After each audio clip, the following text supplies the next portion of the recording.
wants to connect with you, and He wants to relate with us. And His heart is for us. He's got a relational heart.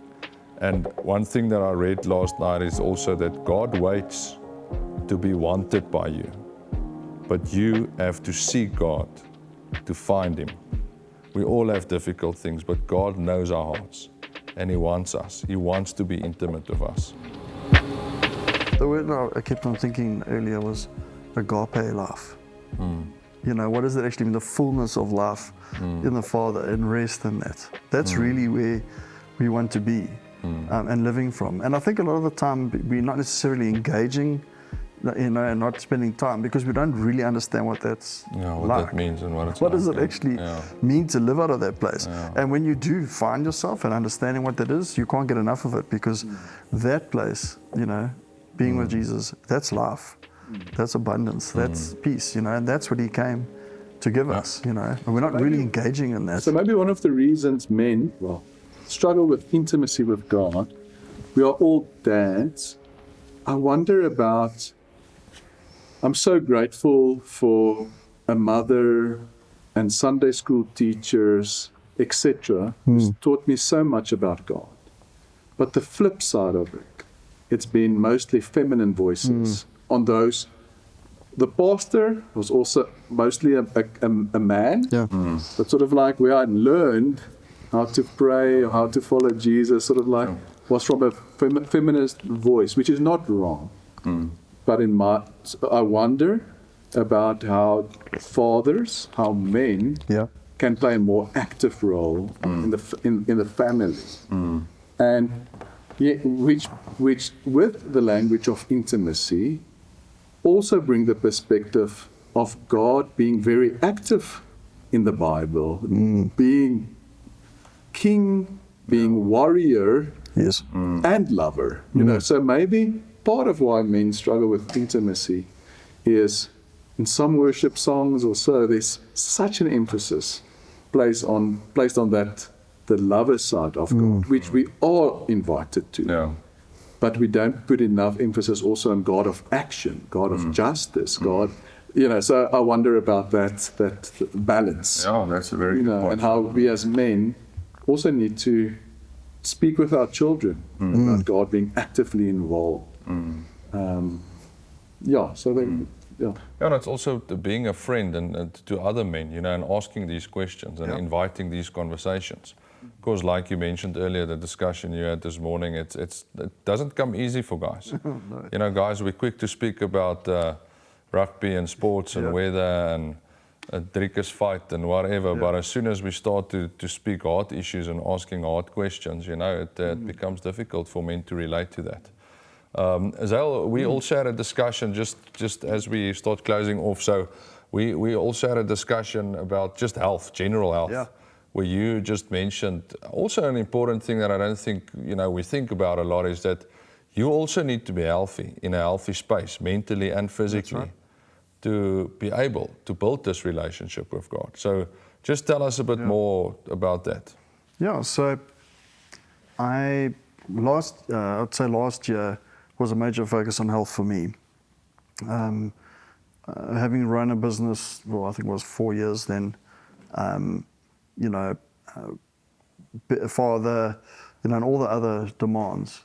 And I don't know how old we all are, but you know, when you're in your like sort of late 30s, early 40s, that's crunch time. Everything's happening at once, you know, career-wise, family-wise, everything's happening. And I was bitten by a violent spider on my back and was really sick. And then a week later, it bit me on the other side. And same spider. Same spider. I found the spider though. Wow. My son found it. It wasn't nasty. But anyway, it's now very dead. It's dead. It's dead 3 times, that spider. That spider's very dead. But yeah, it was hectic. I mean, it's one of the most poisonous spiders, necrotic. It was. So anyway, got into that and had to start getting treatment. And then I remember going away to Kruger, and I said to my wife, I said, I'm not right. There's something seriously wrong. I can feel it. I'm not right at all. Came back, did the blood tests, and I got my blood test back. And I was like, blood tests were stage 2 kidney failure. My cortisol levels were completely out, so it was throwing up my rhythms for sleep, just from stress. Like basically, I was completely depleted on cortisol, which is basically your fight or flight, and that means burnout, like completely. Now I didn't know this. The only reason why we went and did the bloods is because of these spider bites, right? But all of these things started coming. There's a whole list. I mean, but for time's sake, I'll leave it at those. But all of those things started coming out, and then I had to say, okay, I have to stop and I have to just focus on my health, right? And I had intensive work. Went and every week was seeing a psychologist. I went to a chiropractor, medication, working them, made sure that they were all talking to each other and working on it. And within 3 to 4 months, all my blood started correcting. We're looking great, and I've in a really good space health-wise. In that time of doing that, that's when I talk about the rhythms and that's when I started learning those things. Because before that, I was just white-knuckling it, just hanging on, just trying to get everything through as best as I could. That's why I say that's not the agape life, right? But it came to a point from a health perspective that I had to find a different way and a different rhythm of my life. Practically.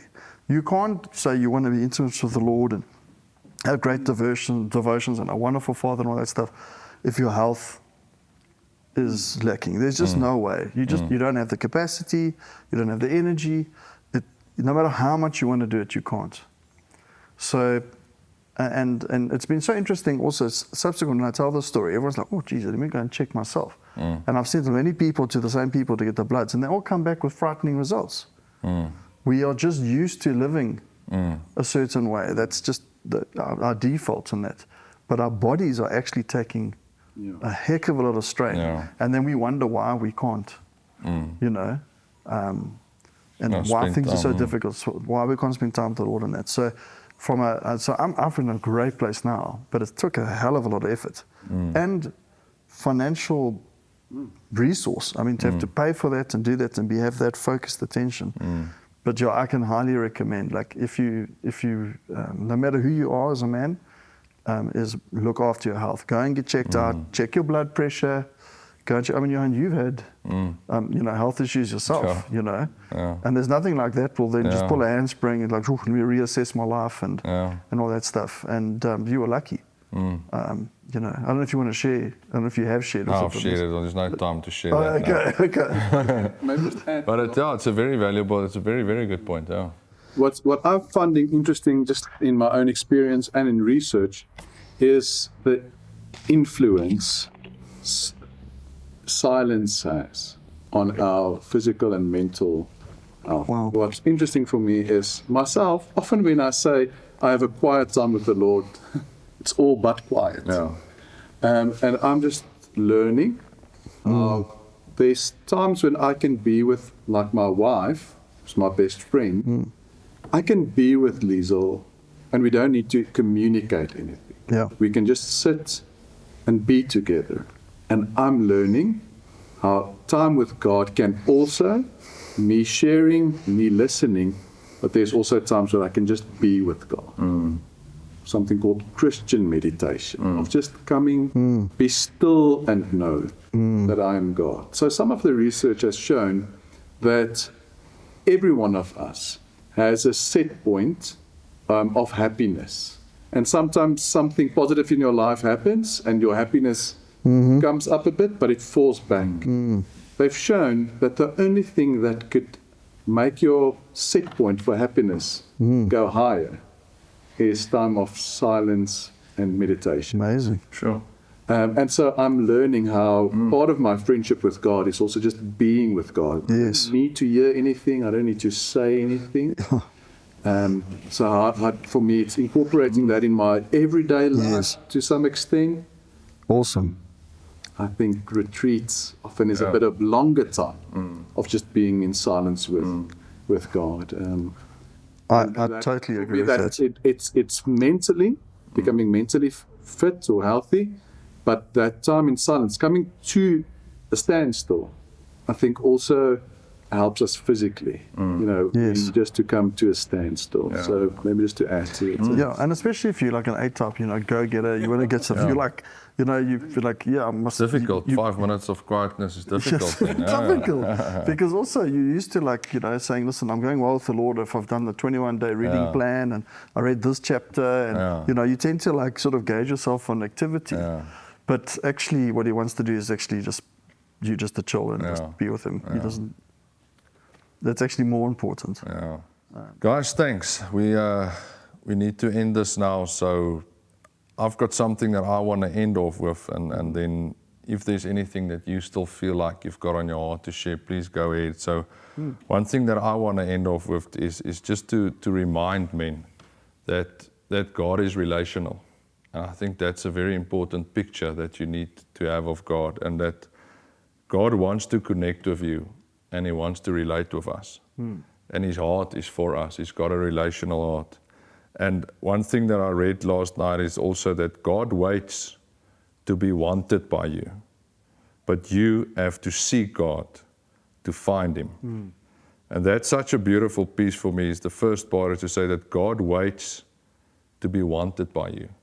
So he wants you. He wants us. For us as men, it's tough. It's difficult. We go through tough times.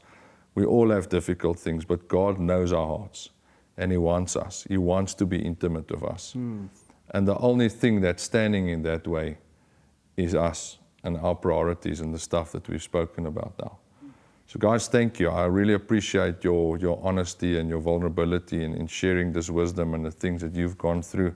So I want to give you an opportunity. If there's anything you still want to add, maybe something that you feel you want to add, go for it. So I think your quote just reminds me again of the father in the story of the prodigal son, waiting. And when the eldest son, when the youngest son does come walking down the path, he has this whole speech worked out, but that the father doesn't even allow him to say his speech, because he just embraces him. So for me, it's that invitation to intimacy. But the invitation is also, if I am more like the elder son, that invitation is also for me. So even if I've never left home, if I've always been the head boy type, the invitation is that side as well, to that type of friendship. Sure. Yeah, and from our side, I'll just say, take the first step. Like you were saying, just a small thing, get into it, try it, learn. It's a journey. It's going to take time. Be kind to yourself. Be realistic. If today's not the day and you're not well or whatever it is, it's okay. Don't fall under judgment. That's what I'm trying to say. Is don't let that be your default. And just enjoy it. It's supposed to be enjoyable. Zale, you mentioned that the role sin plays in our lives, and the impact that has on our relationship with God, and just going to God and making excuses to go to God. But also, I think one thing that I also want to unpack is just the impact of disappointment and loss. I mean, there's been seasons in all of our lives where we've trusted God for a certain outcome, and it happened the complete opposite way. Or there's been loss, or there's grief, or there's just some sort of this form of disappointment. So, what role do you think that plays in our friendship with God and the intimacy with God? Well, I can tell you, it definitely plays a part. I mean, there's no doubt about it. I mean, if anyone is disappointed in that, the first thing that happens is that if you wonder if you still trust Him, and that undermines. Then you start thinking, do I trust what He says? Do I trust His word? Do I trust He's going to come? What else is He not going to do? And it's not going to work out the way that I want. And every Christian has that experience, And there's things that just don't make sense. That should. Why wouldn't you answer this, Lord? It doesn't make any sense, And I suppose it's the default is to say, well, look, He is God. So ultimately, I have to believe that whatever's happened is for my good because He loves me. there's nothing that's going to happen that he's allowed to happen that wasn't for my benefit, whatever it is. I might not see it now, but certainly in the future, I'm going to be able to see what his plan was and to trust him with that. And I think that's why having this intimacy and having these conversations and being close to the Lord is to be able to have those fights, like you said, you had in that, and to be real in that. But you still have your faith. You have to fall on something. You know, like if it goes completely belly up, what are you going to trust in yourself? You're a mess, right? So for myself, eventually I just have to sit back and say, Lord, I don't know what's going on, why it's like that, but I have to trust and have faith that you know what's best. And be very intentional about that. Because if you go the other way, I mean, forget about having relationships. Many people will fall away from the Lord because they're not, they're not able to come to terms with, something that I believed, and it was opposite to that. And it is very difficult. There's no doubt about it. And it's and my times where I haven't been close to the Lord has definitely been in those sort of seasons. There's no doubt. But with regards to loss, Jacques, Johan mentioned you're doing your masters, and I know it's in the space of loss. So it'd be interesting to hear what you think about that. Yes, thank you. I think maybe part of it has got to do with what people are told they can expect when they follow. That's true. Expecting that life would be easy and I would be blessed and prosperous. And unfortunately, that is part of the vocabulary in some, circles. I would just venture to say, Jesus, when he prays in John 17, he says, in this world, you will have it difficult. But do not be afeared, because the world has been overcome. So just that expectation of, so sometimes I think in loss, people experience a loss, a death of a loved one, whatever, thinking that it being disappointed, that I expected my life to be easy with God. Now it's not. So what does that say about God? So for me, that's part of it. I think part of why people lose their faith in loss is the things that's said to them when they lose a loved one. And sometimes I think it's just better to sit with someone who's experiencing loss and show them compassion by just being there than offering easy questions, easy answers. That leads them to growing resentment. That's so part of that. I think we forget that Jesus, yes, he did come to redeem everything, but it's an ongoing thing. So we also still live in a broken world. So part of what happens to me and to us is this, as God has given me a free will, he's given the people I share life with free will as well, and people are going to make choices that can be detrimental to me. And how do I then still am able to keep my faith in God in the midst of this? That God is the giver of good things.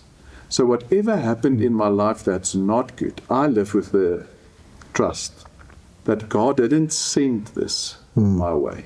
It's part of living in a broken world, broken nature, broken relationships.